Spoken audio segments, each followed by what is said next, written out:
नमस्कार मित्रों, आप देख रहे हैं न्यूज चैनल। मैं हूं चीफ एडिटर महेश कुमार पटवारी। उत्तर प्रदेश के मुख्यमंत्री योगी आदित्यनाथ छोटी काशी आ रहे हैं। उनके स्वागत को सब तैयार है। सभी तैयारियां पूरी कर ली गई हैं। चप्पे चप्पे पर सुरक्षाकर्मी तैनात रहेंगे। जिस सड़क से सीएम कॉरिडोर की आधारशिला रखने गोला शिव मंदिर जाएंगे, उस रास्ते को ठीक कर दिया है। शुक्रवार को प्रभारी मंत्री नितिन अग्रवाल ने गोला पहुंचकर तैयारी का जायजा भी लिया। 22 फरवरी आज सूबे के मुख्यमंत्री योगी आदित्यनाथ छोटी काशी कॉरिडोर की आधारशिला रखने गोला आ रहे हैं, जिसके लिए प्रशासन ने रात दिन मशक्कत कर तैयारी पूरी कर ली है। पंडाल से लेकर रास्ता सबको दुरुस्त कर लिया गया है। सुरक्षा व्यवस्था में कोई चूक न रहे, इस पर खास फोकस किया गया है। मंदिर परिसर के आसपास दुकानों मकानों के सामने टीन की चादरें लगा दी गई हैं। जिस जगह पर सीएम भूमि पूजन कर आधारशिला रखेंगे और जिस जगह पर उनकी जनसभा होनी है, वहाँ पर एल्युमिनियम के पंडाल लगाए गए हैं। सब कुछ रेडी हो चुका है। भूमि पूजन के लिए गड्ढा भी खोदा जा चुका है। बस अब छोटी काशी सीएम के स्वागत के लिए तैयार है। चप्पे चप्पे पर रहेंगे सुरक्षाकर्मी तैनात। छोटी काशी कॉरिडोर के शिलान्यास और जनसभा के दौरान सीएम की सुरक्षा को लेकर विशेष खाका खींचा गया है। पॉइंटों को चिन्हित कर सुरक्षाकर्मियों की ड्यूटी लगा दी गई है। शिव मंदिर परिसर से लेकर रास्ते और फिर जनसभा स्थल के आसपास भवनों के ऊपर भी सुरक्षाकर्मियों को तैनात किया जाएगा। अलीगंज रोड पर शिव मंदिर को जोड़ने वाली शहर की अलीगंज रोड और सिनेमा रोड काफी समय से जर्जर थी। तमाम गड्ढे बन चुके थे, जिन पर निकलना आसान नहीं था।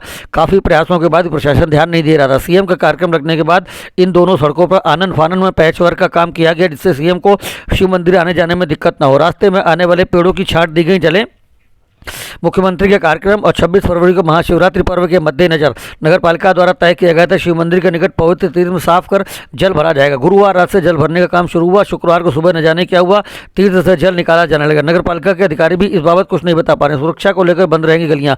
मुख्यमंत्री के कार्यक्रम को लेकर लखीमपुर रोड, अलीगंज रोड सहित शिव मंदिर के आसपास गलियों में बांस बल्ली लगाकर उन्हें बंद किया गया है। पूरी तैयारी कर ली गई है। सीएम के कार्यक्रम के पहले उन्हें बंद किया जाएगा। सुरक्षाकर्मी की ड्यूटी लगाई जाएगी। अलीगंज रोड और सिनेमा रोड पर लगाए गए बैरियर केंद्र स्थापित करेंगे। ये एक बजट में बड़ी घोषणा है। जल संरक्षण के लिए मैंने बता दिया 2028 तक हम जल जीवन मिशन को बढ़ा रहे हैं। पर्यावरण को सुरक्षित करने के लिए वन्य जीव संरक्षण और वन क्षेत्र का विस्तार होगा और वन की रक्षा के लिए national mission for green India को बढ़ावा दिया जाएगा। इसी के साथ साथ नारी सशक्तिकरण वाले मैंने बता दिया SC/ST में हमारी जो माताएं बहनें हैं, महिलाएं हैं, उनको 2 करोड़ का ऋण दिया जाएगा। जनसंख्या नियोजन 10,000 करोड़ का स्टार्टअप फंड्स बनेगा। रोजगार के अवसर बढ़ेंगे। देश में शीर्ष 50 पर्यटन स्थलों में निवेश के साथ विकास कार्य में निवेश किया जाएगा। 50 ऐसे पर्यटन स्थल चिन्हित करे जाएंगे, उसमें निवेश किया जाएगा और उसमें विकास के कार्य कराए जाएंगे। ये और सबसे बड़ी बात है, इस बार बजट में 12 लाख तक की जो एक बहुत बड़ी मांग मध्यम वर्गीय हमारे परिवारों की थी सरकार से कि उनको इनकम टैक्स की में छूट मिले और वो स्लैब बढ़ाया जाए इनकम टैक्स का।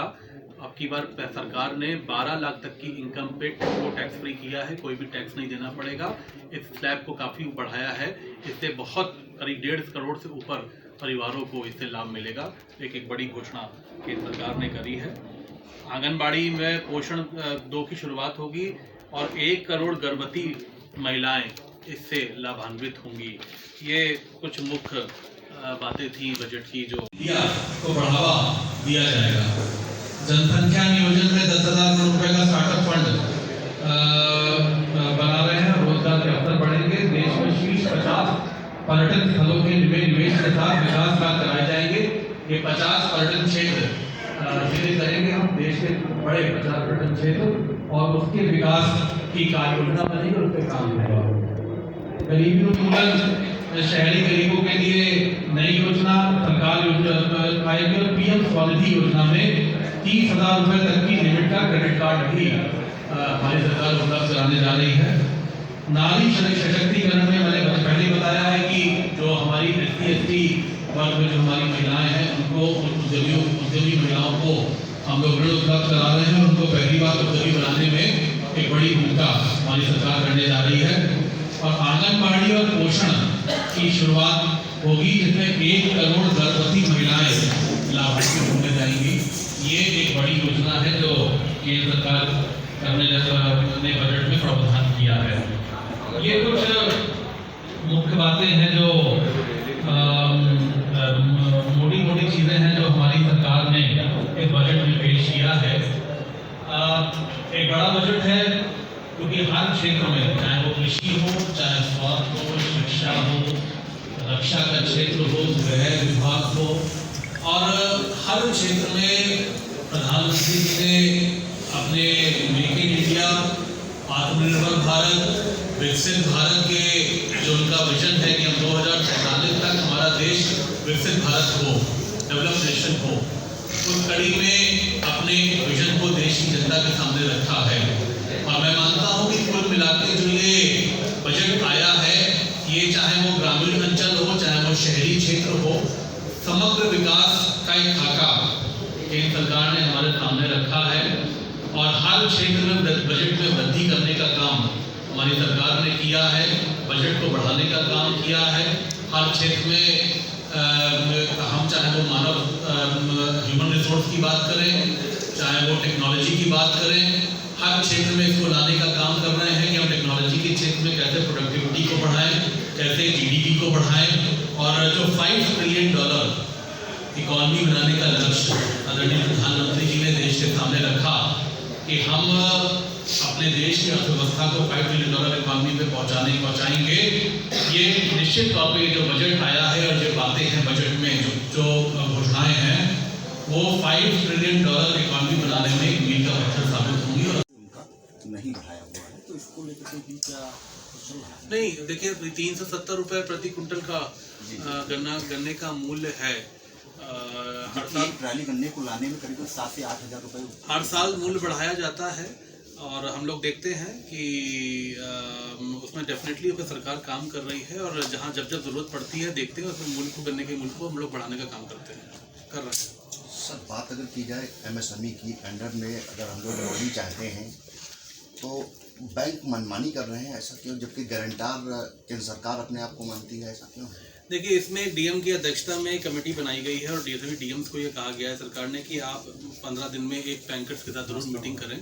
ये बात ठीक है कि जो लोग लोन लेते हैं, ऋण लेना चाहते हैं, बैंक कुछ समस्या करती हैं उसमें, लेकिन इसमें बिल्कुल स्पष्ट कहा गया है क्योंकि गारंटी केंद्र सरकार दे रही है लोन की, तो ज़्यादा से ज़्यादा लोन वितरित हों, लोग उद्योग लगाएं।